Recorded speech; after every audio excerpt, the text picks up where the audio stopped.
Good morning, everyone, and welcome to Shelby Township. Thank you for coming on this solemn occasion.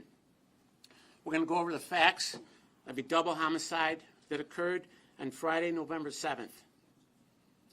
Our police officers were dispatched on Friday, November 7th at 12:38 p.m. to Star Auto Sales.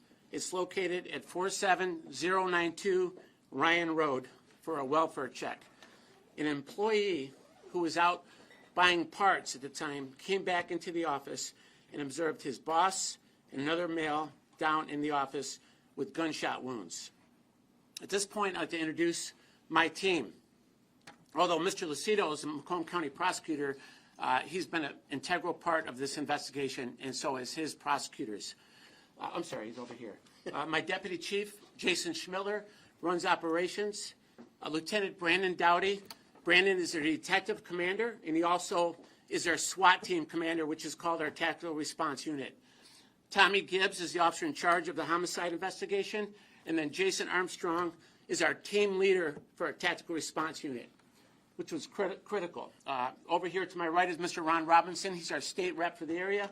Mr. John Vermeulen, one of our trustees. Our officers arrived on scene at 12:41 p.m., and we discovered two males, both deceased from gunshot wounds. They were in the office of Star Auto Sales. The victims have been identified as Ghaith Baban. He's a 48-year-old male from Clinton Township. His picture is going to be put up on the board for you.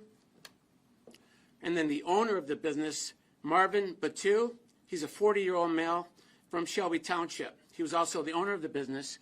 Marvan is a married father with 3 young children under the age of 5 years old. And I apologize, Ghaith also was married with children. I just don't know how many children that Ghaith had. Our officers immediately deployed our canine, our drones, detectives, our evidence technicians immediately and began investigating. We discovered 5 9mm shell casings that were located inside of the office. Surveillance video from inside of the business showed the suspect entering the business and shooting both Baban and Batoo from point-blank range. Video showed that the suspect was a black male wearing black clothing and wearing a mask to hide his identity. Video also showed the suspect exiting the store and leaving the business on foot. He walked away very coolly. I think some of you might have seen the video already. That was released not by us, but by, I think it was a local business. Through our detectives' interviews, we learned that a black male had been in the business approximately 3 weeks ago, arguing and making threats to the owner regarding the sale of a vehicle. It was a Hummer vehicle. It was purchased for, I think, $3,000. Closed-circuit TV review and our flock camera system, which has done an incredible job for us, determined a potential getaway vehicle. The vehicle was determined to be a rental vehicle. What's the name of the rental? Turo. I never heard of it before. They had to teach me about it. So my understanding is this. I want to explain this for a second, how complicated this became. So when we identified what we thought was the suspect's getaway vehicle, when we run the registered, our flat cameras and surveillance video picked up the license plate. It comes back registered to a guy. So we thought this was the guy. Well, it turns out that his name has 100 vehicles registered to him. So thankfully, when we called him, he answered the phone, and he explained this is a Turo vehicle, and here's who we rented the car to. And who he rented the car to was the man that had the trouble with the Hummer a few weeks earlier. We immediately locked in on the suspect. At that point, our detectives, led by Brandon Dowdy, identified Terrance Jermain Sandles. He's 46 years old, and he's from Houston, Texas area. At that point, we contacted Mr. Lucido's office and obtained a search warrant for the vehicle and for the location where we identified him. And how we identified him was through another search warrant on his phone. Our Special Investigations Unit, which I'm extremely proud of, was able to locate the suspect's vehicle at a hotel room in Romulus. At that point, we immediately set up surveillance on the vehicle while we obtained our search warrants for evidence from the hotel room. Surveillance video from the hotel showed the suspect entering the hotel approximately 1 hour after the murders. He was wearing the same clothing and shoes as we saw on the surveillance video from the double homicide. Our Shelby Township Tactical Response Unit went into action. Our team made the location with the search warrant in hand. We executed a no-knock warrant that was signed by the magistrate, and we immediately went into the room and arrested Sandles. Laying in bed with Sandles was a handgun. He had another handgun on the dresser of the location. Cash that was stolen from the location was also recovered. We did have assistance from the Sterling Heights Special Response Team also. We have a great relationship with them, and they sent 4 of their operators to help us, and they were there stationed outside of the motel in case the guy jumped out a window, which we've experienced before, and we'd like to thank them for that. The suspect was placed under arrest exactly at 5:58 a.m. I mentioned that the guns were in the room with him. One was laying right in bed with him. We did recover other evidence linking him to the double homicide. At this point, I want to turn everything over to Mr. Peter Lucido, the Macomb County prosecutor. And Pete, where are you? I didn't mention this. I'll take you. Okay, right here. Thank you, Chief. Sure. Welcome, everybody. Good morning. I'd like to first tell everybody thank you for being here, but also a gratitude should be owed to not only Sterling Heights Chief, but the Romulus Police Department, Utica Police Department, and the Michigan State Police and the FBI for their assistance in this case. Undoubtedly, it takes an army to bring somebody to justice. Terrance Sandles was arraigned on Monday, yesterday, in the 40 Wayne A District Court. He's held without bond. These are the charges that were authorized and issued by the Macomb County Prosecutor's Office.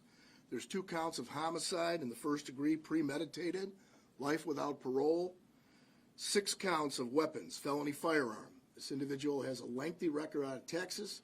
Also, there's a felony warrant for him that's out there and is outstanding, and they probably will extradite him once we get the governor's warrant. There's 2 counts of armed robbery and 2 counts of possession of firearm by a felon, 1 count of carrying a concealed weapon, and habitual fourth, which is any term of years up to life. These are very serious charges. These are very serious in nature, and to have it happen here in our neighborhood, as well as here in Macomb County, it's not just troubling, it's tragic. The loss of 2 individuals and their families that have to suffer as a result of this.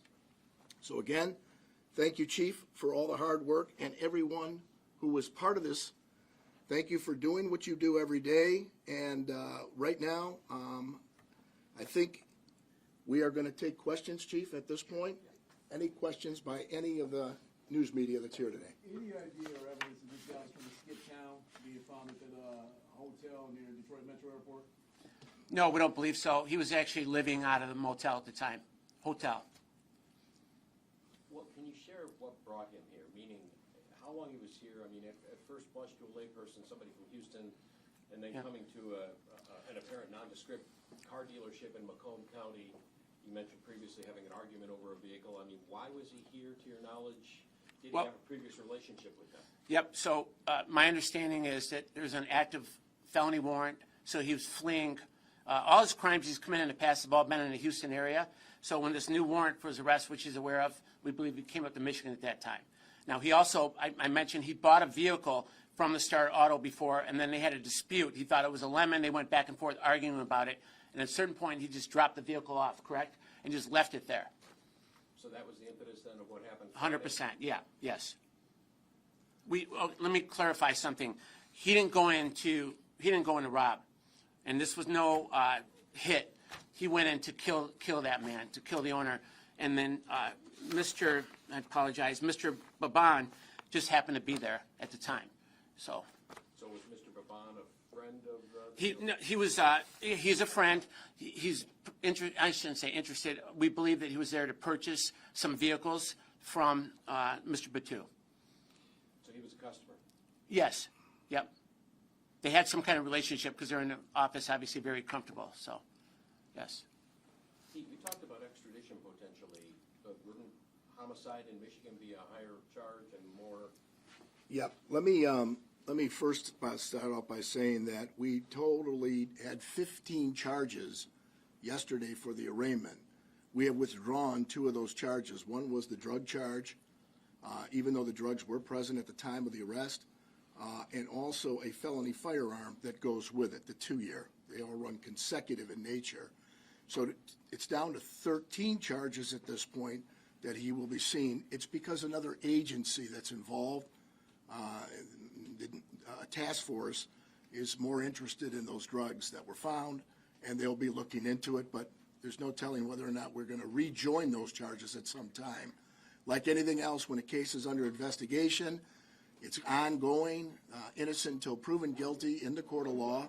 This man has every right to be presumed innocent based on the nature and circumstances, though it's no bond means something here. In addition, I want to tell you about the extradition. A governor's warrant is necessary for the state of Texas to take this individual and have him extradited back to the state on the open warrant, on the open felony warrant. And he has assault of nature crime, so I'm sure they're going to be looking for him. But you're absolutely right. The murder charges both carry with it life without parole. It would be futile, if you will, to go back on a charge that doesn't carry life. So forgive my ignorance, I don't mean to grind it to a fine powder here, but why would that even be a consideration when he's wanted for premeditated murder here? Okay, number one, that warrant had stayed out there and they put it in lien in their own system in the state of Texas. Number two, they have every right to him, like anyone else that has rights to individuals that have committed crimes in their state or in their county. As a result, if this case, for whatever reason, is concluded, they may not need it at that point, just housekeeping rules, which is they would go ahead and do a plea by maybe even over Zoom. Can you describe Mr. Sandals' connection to the Detroit area? Why was he in this area? Does he have family here? We're still investigating that, but like I said, what I think, and I think some of my men agree with me, that he was fleeing Texas, had some kind of connection up here, but we're still looking into that. He was working in this area? Yeah, not legitimate work, a different kind of work, if that makes any sense, so. The quantity of cocaine, are you able to say, large amount, quote unquote? It was enough to charge him with distributing, but we're not going to do that right now, and the prosecutors are working through that. Not to say we're not going to come back in the future and get a warrant, but right now, the prosecutors have decided not to do that. And if you don't mind, a couple of timeline questions. To your knowledge, how long has he been in Michigan and at the hotel? And it was 2 weeks, 3 weeks ago that he purchased the car and was upset about it? The vehicle was over a month ago. Brandon, can you answer those questions, please? 5 weeks. Okay, 5 weeks he purchased the car. Right. And then there's a discrepancy about, he's saying something different, how long he's been in town, and our investigation's showing he's been in town longer than that. So we're looking into all this right now. I don't mean to monopolize, but it also struck me as why would he come all the way to Shelby Township when there's plenty of car dealerships in Romulus and Wayne County? Good question. Yeah. Good question. Do we know? No, we don't know. In fact, if anything, all these pieces that we have clearly give a picture of what has happened, but every little nuance that's being asked, we're looking into still. There's one more thing I want to add too. Our SIU detectives, they went in like super sleuths. I've read cases before where these young guys now with their technology, they went in and they were able to access our Shelby Township Special Investigations, and our detectives under Lieutenant Dowdy were able to go in, grab the server, pull the video up immediately. Like within minutes, we saw the whole thing that happened. And this is, I don't even think I could pull the server up in my own house, if that makes any sense. So I was beyond proud of them. These guys trained for this. We're prepared. Our 4 pillars of our police department are preparedness, which our men were, and women. Pride, which we take great pride in protecting Shelby Township, keeping it safe. Professionalism, which we strive for daily. And incredible, outstanding teamwork done by our men and women of the police department. I've been doing this for 39 years now. All 3 counties, 3 major police departments. I don't think I've ever been more proud of my staff in my life than I am right now. Any other questions? Can you just reveal how much cash was stolen, and any other items were stolen from the facility? Cash that was in the, I assume it was with the business that Mr. Sandals allegedly stole? I didn't hear the question. The amount of cash that Mr. Sandals stole from the business? Yeah, the amount. Of that, and were there any other items stolen? Cash only was stolen. Do we want to give that out? No, we can't give that out. Not now. We're still, like I said, I'm probably saying too much. And assuming the firearms that you found at the hotel, that was the one used in the crime about an hour or so beforehand? They won't let me say this, but I'll tell you I'm 100% confident that the murder weapon was recovered. I guess he just answered the question. I'm a family member. Can I have one question, please? Yeah, of course. Okay, you said there's an open warrant for him in Texas. Yep. So he's carrying whatever he had here back with him to Texas, so you guys transfer him to Texas? So, Let me Go ahead, take Pete, it. please. Yeah, and I'm sorry about your loved one who's been lost. I truly am. After reviewing this information and seeing what happened, it is horrific.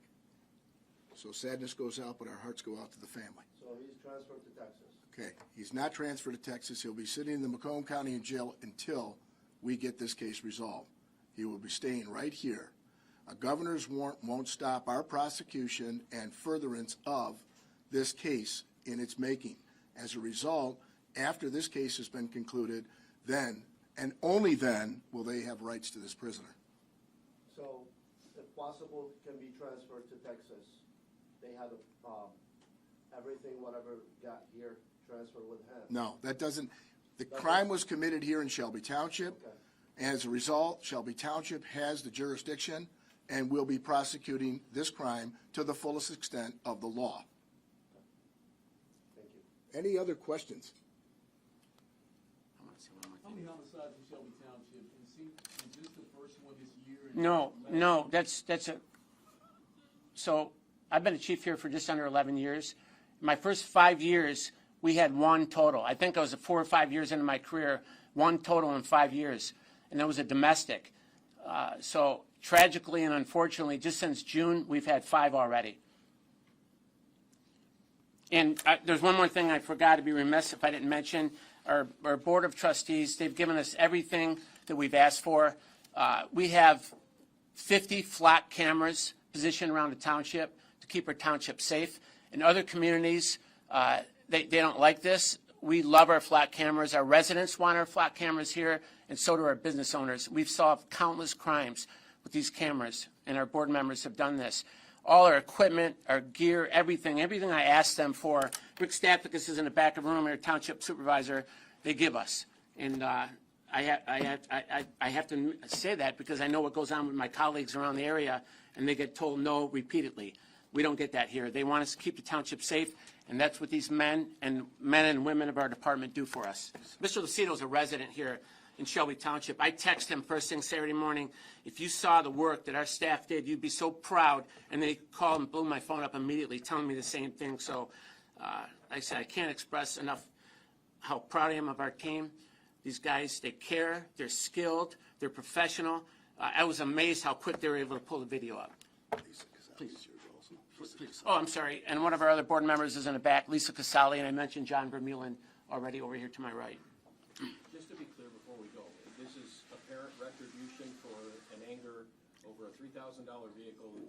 We can only suspect what it is. We can only, envision what it was based on the representations and the facts in the case, and the car being left there, the vehicle. I'd like to call up real quick our township supervisor, Rick Stapicus. He's been a township supervisor since 2008. Boss? Yeah, thank you very, don't go anywhere. Thank you very much. I just want to say on behalf of the Board of Trustees and all the residents in Shelby Township, we want to thank and congratulate the entire PD. You guys have just done a great job. Pete Lucido's always been here, and I see we've got Ron Robinson as well, our representative. But I just want to say, yes, thank you, congratulations. But, when we solve these cases, we kind of move on, because that's what we're supposed to do. But I see we've got a family member in the back, and I just want to say to the victims of the families of these victims, we continue to pray for you. We know that you will be grieving forever, and we will not forget this, and we continue. You are in our prayers, and we want you to know that. Thank you very much. Thank you, sir. Yeah, Robinson, I think, wanted to. Go ahead. Mr. Robinson? Yeah, I'm just extremely proud, and the quickness in this was resolved, and the police work is just second to none in Macomb County as far as I'm concerned. But again, it's teamwork. So I'm glad that there's other municipalities involved, And I could just not be more proud of the work that they've done here. Shelby Township, Sterling Heights, they're safe places. Warren, they're safe places. So if you commit a crime, commit a crime here, you're going to face justice. So thank you for your hard work to get this done so quickly. I want to address the Channel 7 gentleman in the back. I want you to know that we've gotten arrest warrants on every case. We've solved every one immediately. Is there any speculation on why there's been so many this year? Yeah, we've talked about this, beat it to death. Crime has no boundaries anymore. And when criminals think they can go unpunished and walk out the next door, they go anywhere they want. And it drives me crazy. And we're vigilant on keeping this township safe, and we do everything possible to do that. Some of the stuff, there's nothing we can do about. These domestics, this, I don't know how we could have stopped this. We were forced to, my deputy chief made me watch the video this morning. I don't like to see this stuff, okay? I've been dealing with it my whole career. I have young kids at home, and I made Mr. Lucido watch it also. And we debated on showing it here, and we went, I'm sorry. Bottom line is we're going to save it for trial. That's the bottom line. We're going to save it for trial. It's very upsetting. Out of respect for the family. I mean, they're going to have to see it eventually at the trial, but we're not showing it. We're not going to allow it. Any other questions? Thank you all for coming. Thank you.